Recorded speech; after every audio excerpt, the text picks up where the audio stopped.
Hi, I'm Chase with UpLift Robotics for the third video of the SendCutSend video series we're filming, and this one is going to focus on materials for FIRST robotics.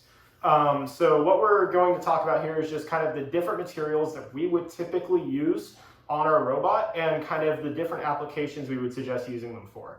So the primary one is aluminum.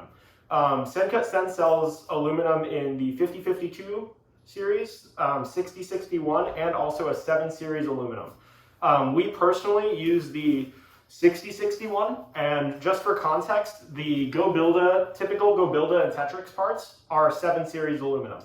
So if you're looking for reference on how strong 7 series is, be sure to just pick up your off-the-shelf GoBuilda or Tetrix channels. The reason we use 6061 over the 5 series, which is like the 5052, is because it's a little bit harder to bend and just generally a stronger material. Same thing's the case for the 7 series. So if you're scared that you have something that's very, very strong and needs a lot of force, like needs to be able to withstand a lot of force, you can go up to the 7 series. Obviously, the 6 series costs more than the 5 series, and the 7 series costs more than the 6 series, which is why we use the 6 instead of the 7.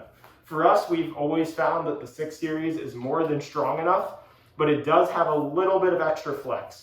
So that's something to keep in mind when you're designing. And then as far as thickness for aluminum, we tend to stick with 1/8 inch or 0.125 inch aluminum. You can go thinner. We have some plates that are thinner, but again, the thinner you go, the more it bends. You can also always go thicker.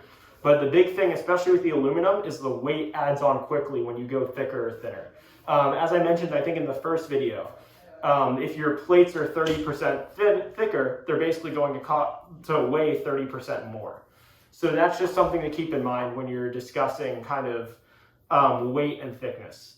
And then another alternative that you would use to acrylic or to aluminum, would be like a carbon fiber. Carbon fiber is really, really cool. We just don't use it because it tends to be quite a bit more expensive.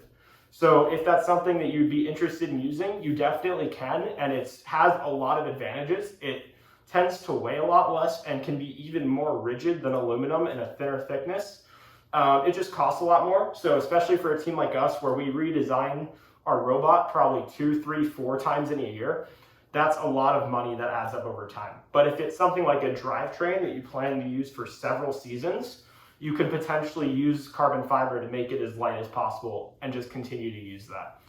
And then an even cheaper alternative to the aluminum would be something like Balsa Plywood, which SendCutSend does also order, and you can use that material as well. The Balsa and the, I'm not sure if it's Balsa, it's some sort of plywood, and the carbon fiber are both CNC only through SendCutSend. They are on a 2D CNC, so they still function exactly like a laser cutter does, but they don't laser cut it due to manufacturing differences. The Balsa is also lighter than the aluminum, but it's not as light as the carbon fiber. And then one thing to keep in mind with the Balsa or plywood, depending on what wood it is it's not quite as rigid and strong as aluminum or carbon fiber is. So when we use it, we actually go up to a 1/4 inch.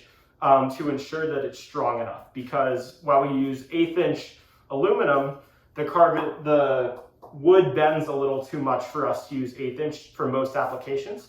So that's something to keep in mind too. And if you're not sure which thickness to go for, you can always go to your local hardware store and pick up a sheet of it to try and prototype with.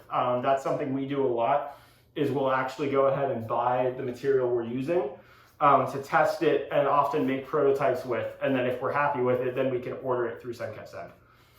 That's exactly why we have so much off-the-shelf GoBuilda lying around, is we actually prototype with GoBuilda, and then if we see that something isn't quite as stable as we'd like, we take note of that when we're designing for the robot.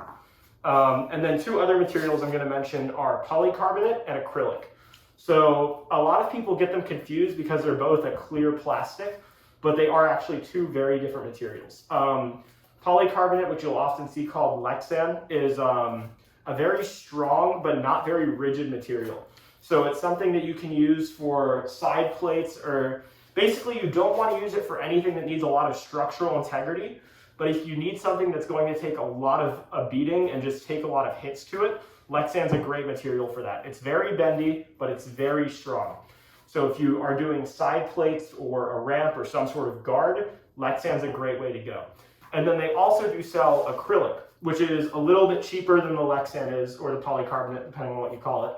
But the acrylic is basically, has kind of the same look to it, but what it is a more kind of rigid material. It does tend to shatter, which is why you want to be incredibly careful when you use it. I wouldn't recommend using it for anything that could have a lot of hits to it and a lot of serious force.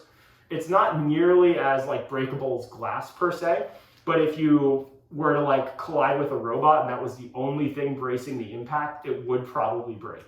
So that's something just to keep in mind when you're using acrylic. With that all said, that's about all the materials I have typically seen used in first. SendCutSend has a whole other variety of sources on their website, including everything from like copper, brass to titanium. So if you're interested in using some sort of other more exotic metal or something like steel, you definitely can. We just haven't used it personally, so I don't talk about it much. But if that's something you're interested in or something you're familiar with, they do sell that as well. So be sure to check out their website for more information on that. With that said, thank you for watching, and be sure to stay tuned for the next video.